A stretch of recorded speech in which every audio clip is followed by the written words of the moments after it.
Hi, Sarah. It's great to connect today. Thanks so much for coming on the podcast. Thank you, Nate. Appreciate you. As you think back on the work you've done, the research you've conducted, what lesson have you learned that you would most like to pass on to others? I think there is a really simple kind of foundational lesson that I want everyone to take away from this discussion. And it is that if you really want to get a picture of a person's potential, right, you don't do it by looking at their resume. So in the research that we do, we look at what things predict the highest levels of job performance. And when you look at a typical company hiring process, they screen candidates out based on the companies that they've worked in before, the kinds of positions that they've held, how long they've been around. They look at the list of skills and competencies that that candidate might have. They look at where they went to school, and they make a whole host of assumptions about a person based on what they can read on paper. And what we find is that none of those things actually predict job performance, particularly not when you're looking at the very best performers, what we would call top quartile performance. Where you went to school, what skills you have, the level of expertise that you come with, what companies you've been in, none of those things predict excellent performance. So I think what I'd want people to take away is that when you're really trying to understand the potential that a person has, it's by looking at the innate characteristics and traits that are wired into how you think. And traits and characteristics, they are innate. It is the toolkit that we were born with to navigate life. And they tend to say the most about who you are, what strengths and talents you possess, and where you might have the opportunity to really be brilliant. So, as you're thinking about these traits or you're examining these traits, looking for these traits to try to identify high-performing leaders, what sort of traits are you looking at? Um, we look at a range of things. When you study really good performers, brilliant people in a role, say you go into a company, you separate out the best of the best. What you really quickly learn from that top performing group is that they're not all the same. They still think differently from each other. They've got different ways of achieving their success. So, what we do is we tend to broaden our view of what traits and characteristics actually predict performance. And again, the basic idea there is it isn't a really rigidly defined cookie cutter. There are different ways people go about it. But one example of that is, well, I'll ask you, do you want to think about people more generally? Do we want to talk about leaders and traits that predict performance? Is there, Yeah, maybe let's go to leaders, okay. leaders and traits So that predict performance. when you study really great leaders, one of the first things that we look at is, are there enough, we want to see leaders who've got a slower, more deliberative thought process that plays out before they just make up their mind and decide what they do, right? So, one of the traits that we look at is what we would call conceptual thinking. And that just predicts really good, broad curiosity.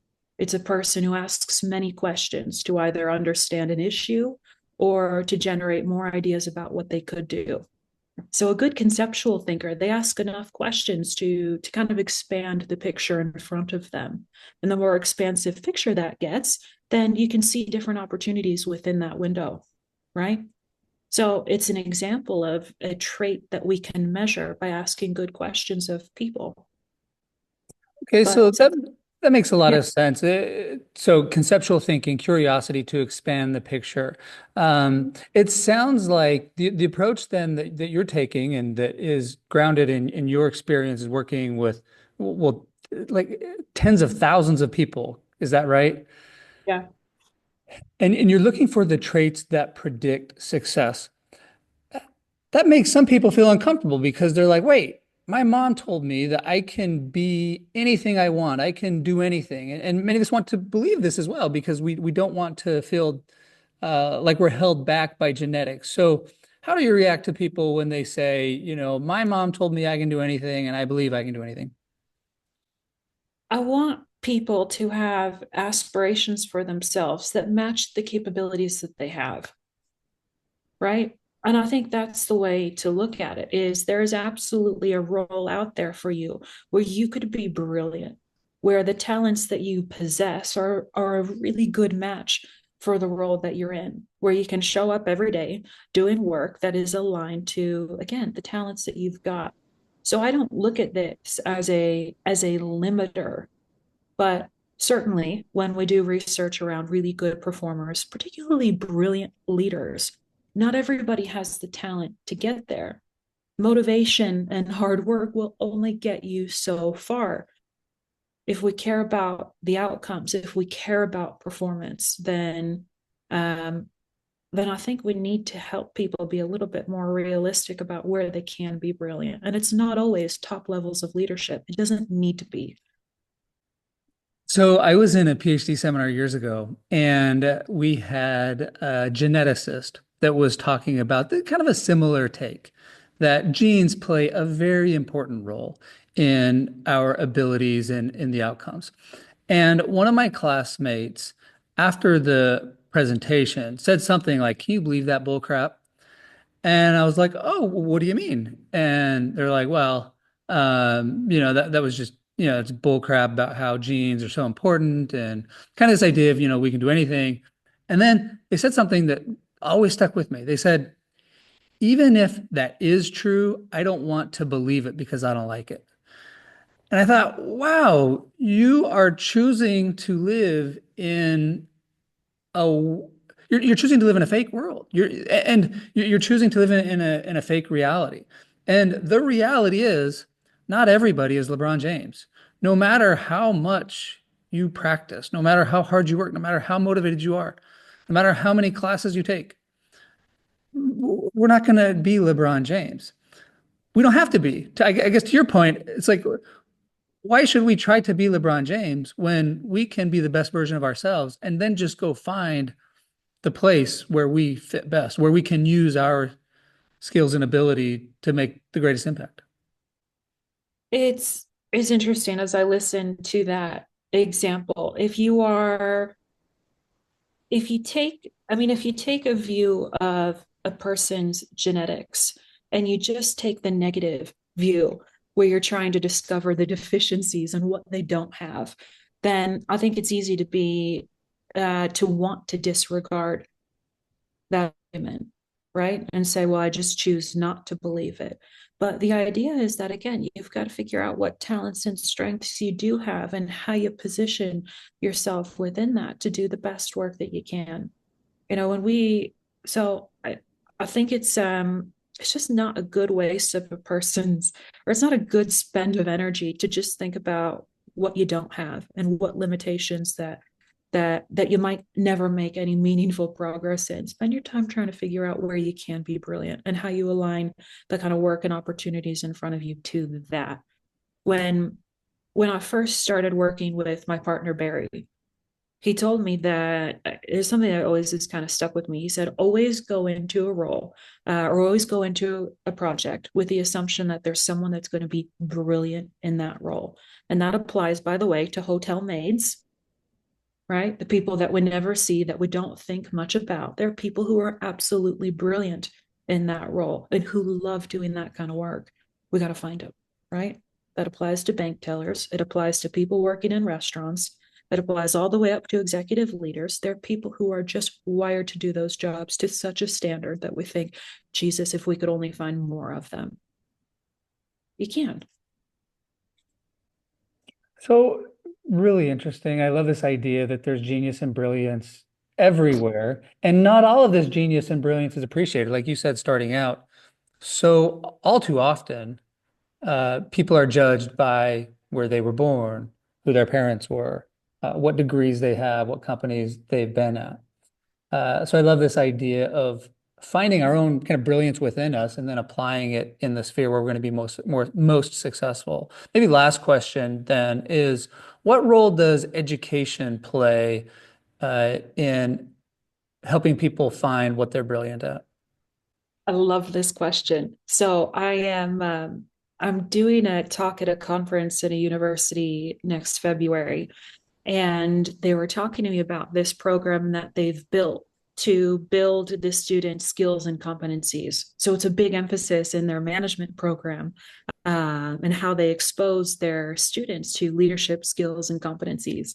And I asked them, how much of a contrarian am I allowed to be? Because in my world, these things don't predict job performance. They say very little to me when I'm evaluating people. I disregard them completely because just the fact that you can list out the skills and programs that you've been in doesn't actually tell me how good you are, how Yeah. effective you are in each of those. And they said, well, we can't blow up the whole program. So help us out here.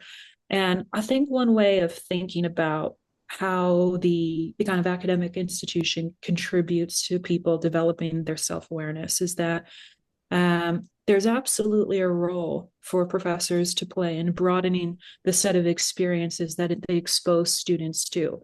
Because if I'm just coming up in the world, I don't really have a concept of what happens at work, right? Mhm. Through maybe what I've seen on TVs, what my parents have told me, the concept is really limited.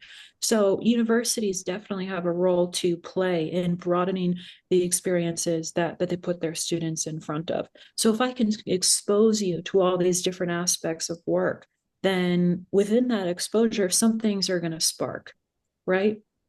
Students are going to learn things about themselves along the way where they might be useless in this area, but they could be brilliant here. Yeah. And when you find those things that spark, then I think it's a question of how you build on those. How do you keep testing the limits of where your capabilities can take you? So I think that's the way I might look at the kind of university system and the value that it brings. You got to expose people to way more than they have been in the past, and then help them learn about themselves along the way. Really interesting perspective that the one of the most important functions of a university then is not necessarily in teaching people to be experts in all these things, as maybe we might think that's what the point is, but rather it's to give people exposure to a whole world of possibilities and let them find their niche. I read something on Twitter the other day that I really liked. It said something like, work on your weaknesses long enough to like keep you afloat. What was it? Work on your weaknesses to keep you afloat long enough until you find your strengths, and then you let your strengths carry you. Something, I totally botched it. The idea being, it's really just the strengths that we have where we're going to make the biggest impact. And it's the strengths that are going to carry us as opposed to spending time bringing up our weaknesses. So, as an example, Steve Jobs, um, he made a dent in the world not by spending all of his time trying to shore up his weaknesses. He made a dent in the world because he really relied heavily on his strengths. Yep, that's it. We have this remedial culture that wants to shine bright lights on the things that people don't do well, and that's not how you build up a person's sense of self, right? By saying you're terrible at this, spend all of your energy here. We've got to flip that, start figuring out what people are good at, and usually it's the things where you just show a natural curiosity to where you kind of gravitate to this thing. And as you start learning a bit more about it, it might come easily to you. You might find you can pick a certain thing up quite easily. And my advice is find those things and spend more time developing, figure out how good you can be.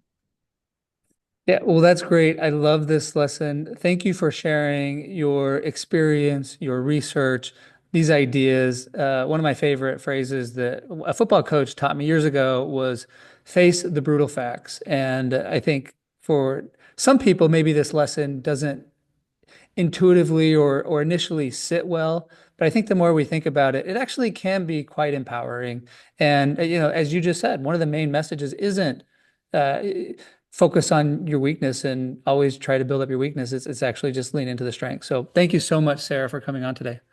Thank you, Nate. Enjoy your time in Italy. Take care.